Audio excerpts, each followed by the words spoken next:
எல்லாம் வல்ல இறைவனுக்கும் இறைவனை உணரக்கூடிய வல்லமை கொண்ட சக மனிதர்களுக்கும் ஜோவி டாக்ஸ் நேயர்களுக்கும் என்னுடைய பணிவான வணக்கங்கள். நான் உங்கள் ஜோதிடர் வெட்டி. நாம ஜோதிடத்துல பல்வேறு முறைகள் இருக்கு. பல்வேறு முறைகள் இருந்தாலும் நம்ம இனி இந்த ஜோவி டாக்ஸ் சேனல்ல எதை பத்தி பார்க்க போறோம் அப்படின்னா, பெயரியல் ஜோதிடம் அப்படிங்கிற ஒரு தலைப்புல தான் இனி நம்ம வரக்கூடிய பதிவுகளை 1 by 1 பார்க்க போறோம். அது என்ன பெயரியல் ஜோதிடம், பெயரியலுக்குள்ள அப்படி என்ன இருக்கு அப்படின்னு நம்ம கேட்டோம் அப்படின்னா, ஒரு மருத்துவமனையில ஒரே நேரத்துல ஒன்றுக்கும் மேற்பட்ட குழந்தைகள் பிறக்குது.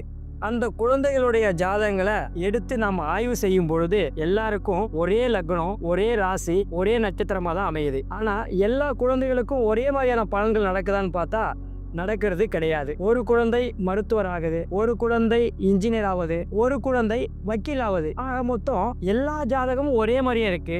ஒரே லக்னம், ஒரே ராசி, ஒரே நட்சத்திரம். பலன்கள் மட்டும் ஏன் மாறுபட்டு இருக்கு அப்படின்னு நம்ம கூர்ந்து கவனிச்சோம் அப்படின்னா, 10 குழந்தைகள் ஒரே நேரத்தில் பிறந்தாலும் அந்த 10 குழந்தைகளுக்கும் ஒரே மாதிரி பெயர் வைக்கிறதே கிடையாது.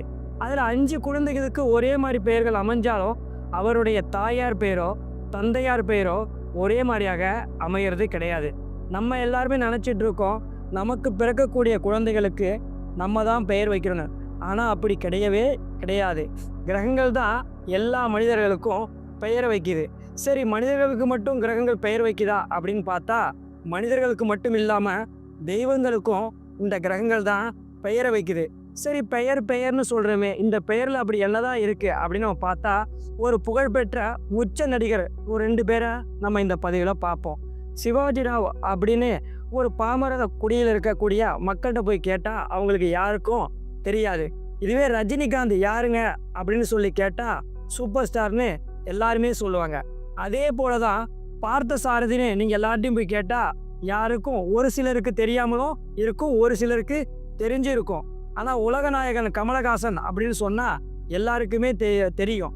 அதனால தான் நம்ம முன்னோர்கள் என்ன சொல்லுவாங்க அப்படின்னா, பேர் சொல்லும் பிள்ளையாக வளர வேண்டும் அப்படிங்கிறத நமக்கு சொல்லியிருக்காங்க.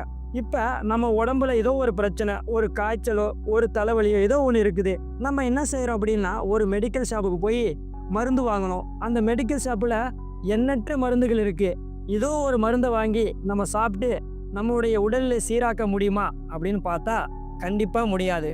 அப்போ நம்ம உடம்புல என்ன பிரச்சனை இருக்கோ அதற்கு தகுந்த மருந்தை தான் அந்த மெடிக்கல் ஷாப்பில் நம்ம வாங்கணும்.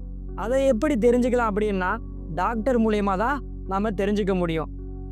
டாக்டருக்கும் ஜோதிடருக்கும் அப்படி என்ன சம்பந்தம் அப்படின்னு கேட்டால், அந்த மெடிக்கல் ஷாப் தான் நமக்கு இங்கே கோவிலாக பயன்படுது. அதில் இருக்கக்கூடிய மருந்து தான் இங்கே நமக்கு இறைவனாக காணப்படுது. அந்த டாக்டர் தான் நமக்கு ஜோதிடராக இங்கே இருக்கிறார். அதனால தான் நமக்கு வரக்கூடிய பிரச்சனைகளை ஜோதிடத்தை போய் சொல்லும் பொழுது, அவர் இந்த கோயிலுக்கு இந்த இறைவனை போய் வழிபடுங்க அப்படின்னு சொல்லும்போது நமக்கு உண்டான பிரச்சனைகள் தீரதை நம்ம கண் முன்னாடியே காணலாம். சரி, நாங்கள் எல்லாருமே கோயிலுக்கு போகிறோம், எல்லா தெய்வத்தையும் வழிபடுறோம். அப்படி இருந்தும் ஏன் எங்களுக்கு இந்த பிரச்சனை தீரலை அப்படின்னா, எல்லா கோயிலுக்கும் போனால் நம்மளுடைய பிரச்சனைகள் கண்டிப்பாக தீராது. நம்ம ஜாதகத்தில் எந்த கிரக சேர்க்கை இருக்கோ அந்த கிரக சேர்க்கை கொண்ட கோயிலுக்கு போகும்போது தான் நம்மளுடைய பிரச்சனைகள் தீரும். இப்போ திருமணஞ்சேரி போனால் திருமணமாகும் அப்படின்னு எல்லாருமே சொல்கிறாங்க. அப்போ எல்லாரும் திருமணஞ்சேரி போனால் திருமணம் ஆகுமான்னு கேட்டால் ஆகாமலும் ஒரு சிலர் இருக்கிறாங்க. திருச்செந்தூர் போனால் குழந்தை பிறக்கும்னு சொல்கிறாங்க. அப்போ எல்லாரும் திருச்செந்தூர் போனால் குழந்தை பிறக்குமா அப்படின்னு கேட்டால் குழந்தையும் பிறக்காது. அதனால தான் நம்ம என்ன சொல்ல போகிறோம் அப்படின்னா, நம்ம ஜாதகத்தில் என்ன கிரக சேர்க்கை இருக்கோ அந்த தெய்வத்தை போய் வழிபடுறப்ப தான் நமக்கு தேவையான பலன்கள் கண்டிப்பாக கிடைக்கும். ஒரு எடுத்துக்காட்டாக, ஒரு முருகனை போய் வழிபடுங்க அப்படின்னு ஒரு ஜோதிடர் சொல்கிறார் அப்படின்னா, முருகர்னு எல்லா ஸ்தலங்கள்லையும் முருகர்ன்ற பேரில் முருகனுடைய பெயர்கள் அமைகிறதே கிடையாது. ஒரு இடத்துல செந்தில்நாதன், ஒரு இடத்துல தண்டாயுதபாணி, ஒரு இடத்துல கந்தன், கடம்பன், கதிர்வேலன், ஆறுமுகம், இப்படி முருகருக்கு ஏன் இத்தனை பெயர்கள் வைக்கும்? எல்லா இடத்துலையுமே முருகர்னு பெயர் வச்சிருக்கலாம் இல்லையா? இதனால தான் நம்ம முன்னோர்கள் என்ன செஞ்சாங்க அப்படின்னா, ஒவ்வொரு கிரக சேர்க்கைக்கும் ஏற்ப ஒவ்வொரு கோவில்களை அமைச்சு அந்த கோவிலில் உள்ள இறைவனுக்கும் கிரகங்களுடைய பெயரையே வச்சிருந்தாங்க. அப்போ நம்மளுடைய ஜாதகத்தில் ஒரு குருவும் ஒரு செவ்வாயும் சேர்ந்துருக்கு அப்படின்னா, செந்தில்நாதன் அப்படிங்கிற ஒரு முருகரை போய் வழிபடும் போது தான் நமக்குள்ள பிரச்சனைகள் தீரலாம். அதை விட்டுட்டு பழனிக்கு போயிட்டு தண்டாயுதபாணியை வழிபாட்டினா நமக்கான பிரச்சனைகள் கண்டிப்பாக தீராது.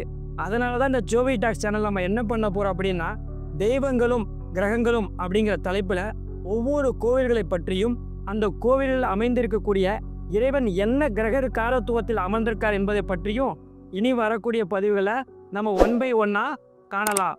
அதுவரை உங்களிடமிருந்து விடைபெறுவது உங்கள் ஜோதிடர் வெற்றி. நன்றி, வணக்கம்.